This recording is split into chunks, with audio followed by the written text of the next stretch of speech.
inside, navigating. Got me into some tight corners, but yeah, it was good, eh? Back to the Bat Racing 200, and with the weather overnight taking a turn for the worse, clerk of the course Rex Boreham and race officials were casting anxious glances skywards. While national competitors on the Atlas Copco Timber Track 400 had to complete 2 loops of a 175-kilometre course, the Bat Racing 200 Regional Brigade only had to complete the first lap. There was low cloud cover, and a drop or two of rain on the route was going to make life interesting for the national and regional crews. It was a tough day yesterday, and I think it's going to be even tougher today, especially if it rains. It's going to open it up for everybody.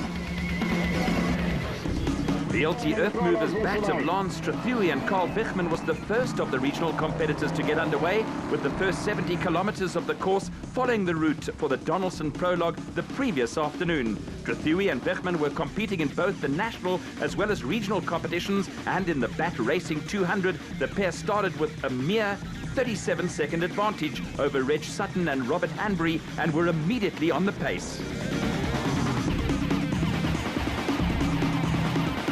Former national champion Marcus Taylor and Derek Keith set the early pace in Class B. Taylor and Keith started the day with a comfortable 3-minute-plus lead over Neil Camp in the Mighty Mag, and prospects looked bright for the pair, who had a clear road ahead of them, although dust was not going to be a factor. The Zarco crew of Reg Sutton and Robert Hanbury started the day lying second in Class A Championship and were going along steadily without any dramatics. Sutton and Hanbury were 1 minute and 44 seconds behind overall in Class A leaders Lance Strathui and Carl Wichmann, but had a comfortable cushion over Daniel Brooks and Tom Lawson in the new Ducatis Property Management Bat. Brooks and Lawson were still getting the feel of their new acquisition and had slipped to more than 8 minutes behind Strathui and Wichmann. For all this, it was an encouraging start for Brooks and Lawson.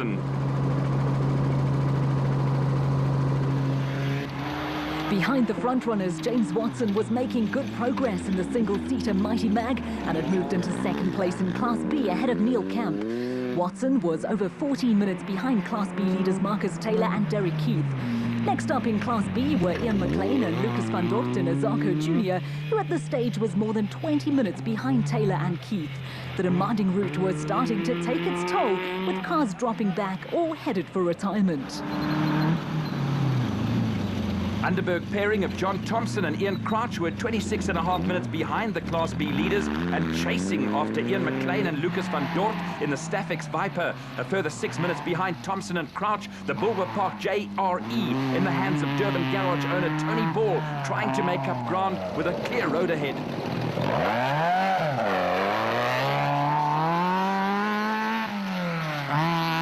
On the run for home on the Bat Racing 200, the LT Earthmovers bat of Lance Strathui and Carl Wichmann was in complete control. The pair dominated the Donaldson Prologue to determine grid positions, and in the race had hardly put a wheel wrong. Strathui and Wichmann were a second shy of 2 minutes ahead of Reg Sutton and Robert Hanbury, who had put together a steady drive in the Zarco. With Class A Championship leaders Arthur Barnes and Anthony Usher failing to start, Sutton and Hanbury were set to take over top spot.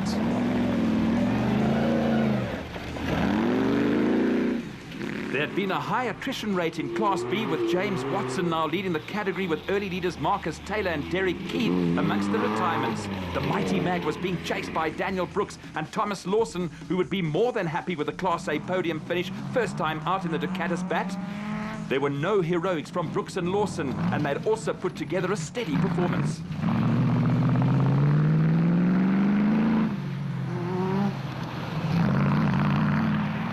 There was also a steady performance from veteran Tony Ball in the Bulwer Park JRE. From way back in the pack, Ball had steadily worked his way into 5th overall and was second in Class B behind James Watson. Graham Peterson had also worked his way through the field in the Dragonfly and ended up around 1.5 minutes behind Ball. With the retirement of Marcus Taylor and Derek Keith earlier in the day, Peterson would take over top spot in the Class B Championship.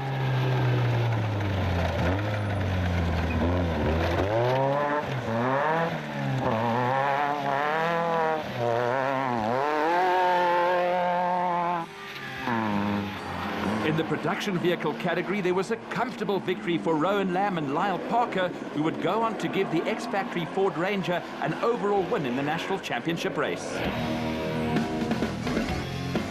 Back at race headquarters, Lance Trethewey and Carl Wichmann received the spoils of victory and were chuffed with themselves. Yeah, we are. It was very good. We had a puncture in the time trial. Our navigator was brilliant today, didn't make one mistake. Also, we're grateful to the Sauls for lending us a tyre, because we had 2 punctures yesterday, we had a puncture today, and they lent us some tyres, so we were very grateful for them. And then also just to all our fans that were out there today cheering us on, and and to all the pit crew that helped us today. Without everybody, it won't happen, and we're just grateful for that. A comfortable victory for Lance Trethewey and Carl Wichmann ahead of Reg Sutton and Robert Hanbury. A demanding route saw to it that there were only 9 finishers, with James Watson taking Class B ahead of Tony Ball. The cricket class is an entry-level racing category exclusive to the KwaZulu-Natal Regional Off-Road Championship. Cricket racing is a budget formula with the frames imported from China, modified to suit KZN conditions and fitted with motorcycle engines with a capacity of not more than 450cc. Apart from being cheap, it is fun racing and has lured the likes of Boyd Dreyer away from racing motorcycles. It's awesome, yeah. It's what every teenager would want to do. It's something that I used to dream of, going around a corner sideways in a car. It's like a hell of a thing, but now I've got the opportunity to do it and I'm doing it. There was a good turnout of cricket class competitors on the Bat Racing 200, with drivers completing the same Donaldson prologue and main race routes as the other classes. On the prologue, the pace was set by a flying George de Jager, who was 1 minute and 50 seconds ahead of Warren Confate, who went into the Richmond event leading the championship after a win on the opening event of the KwaZulu-Natal Championship at New Hanover.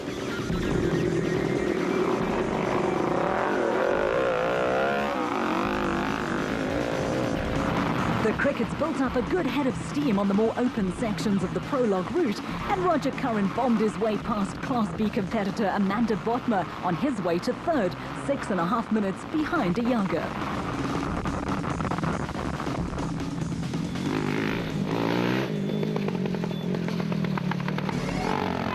After a steady performance on the Donaldson prologue, the race saw Roger Curran turn up the wick. In tough conditions that put a huge strain on driver and machine, Curran put together a faultless drive that gave him the victory just over 35 minutes ahead of Warren Confate. On his way to second place, Warren Confate had his moments, but was also hampered at times by mechanical problems. There were times when the cricket did not sound at all healthy, but Confate made it to the finish behind Roger Curran in a result that saw the two end the day joint leaders of the championship.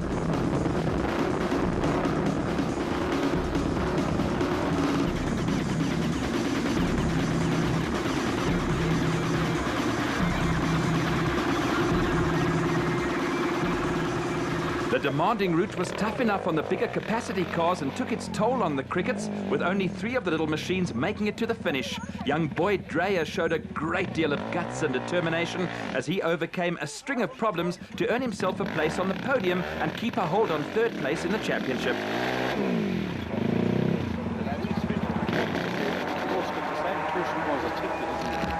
They weren't about to offer any assistance, and Boyd had to fend for himself.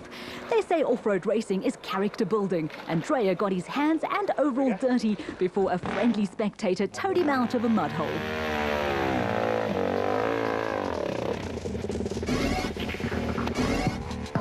The story of Bat Racing is one of South African off-road racing's fairy tale successes. The first Bat was built and raced